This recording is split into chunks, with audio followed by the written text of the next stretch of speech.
Vous avez peur de vous prendre le mur ou les rires lors d'une présentation ou d'une conférence et vous souhaitez connaître les pièges qui pourraient faire passer votre discours de l'harmonie et de la convergence vers la disharmonie et la divergence.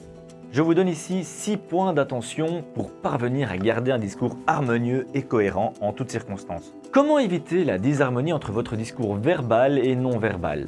Allez, on y va.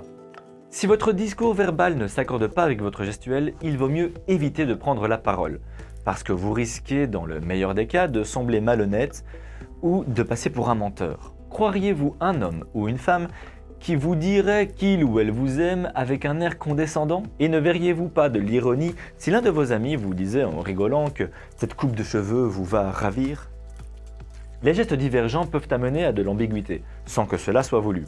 Cette confusion arrive lorsque les mots de l'orateur ne disent pas la même chose que son corps. N'essayez surtout pas de copier ce que font les autres. Les processus d'apprentissage pour corriger votre expression corporelle font évidemment appel au mimétisme, mais il faut veiller à ne pas imprégner de manière trop claire les gestes caractéristiques d'une autre personne.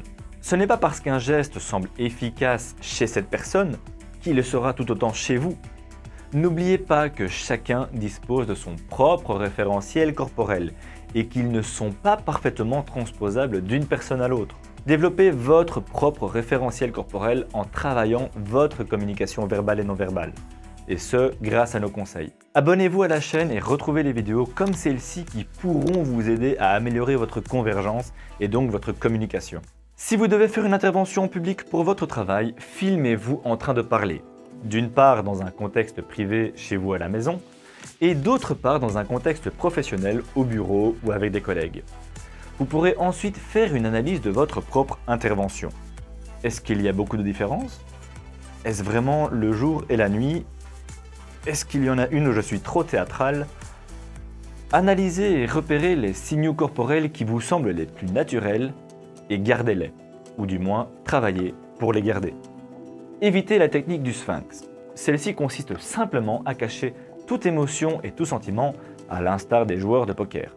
Au final, vous n'encouragerez que le doute et la méfiance de la part de vos interlocuteurs qui, eux, se poseront la question de ce que vous pouvez bien avoir à cacher, plutôt que de vous écouter. Et d'ailleurs, personne ne croira ne serait-ce qu'une seule seconde en votre sincérité.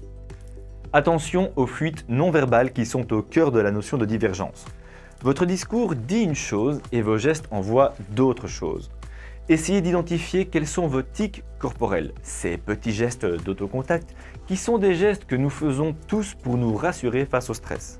Par exemple, utilisez vos mains pour jouer avec vos bijoux, ou passez votre main dans vos cheveux, ou remontez vos lunettes continuellement. Enfin, essayez d'occuper vos mains autrement. Et vous d'ailleurs, que faites-vous pour occuper vos mains? Parlez-nous dans les commentaires car à mon avis, vos astuces pourront servir aux autres. De la pratique sortira l'amélioration de votre expression corporelle et cela se fera par la pratique des mouvements d'autodiscipline. Par exemple, vous bougez beaucoup trop les mains, vous allez sans doute vouloir les mettre dans vos poches pour pouvoir pallier à ce problème. Voilà. Mais en le faisant et en vous plongeant à nouveau dans votre discours, qui lui est passionnant et captivant, vous les ressortirez tout aussitôt. C'est le stade d'apprentissage dans lequel vous serez encore lors de la divergence, mais que vous travaillerez à quitter pour rejoindre la convergence. C'est une pratique qui doit se faire. Pour vous aider à ce stade, demandez-vous ce que vos mains doivent faire plutôt que ce qu'elles ne doivent pas faire.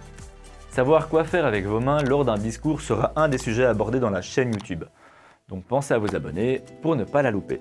Je ne peux que vous recommander de revoir cette vidéo plusieurs fois, de la sauvegarder et de la revisionner à chaque fois que vous souhaitez préparer votre présentation, votre intervention ou votre conférence. Et si vous êtes véritablement inquiet pour votre communication, il est possible d'obtenir un accompagnement pour améliorer votre communication verbale et non verbale en me contactant par LinkedIn ou par mail. Tout se trouve dans la description. Allez, au travail et courage pour votre présentation. Je crois en vous, vous allez y arriver.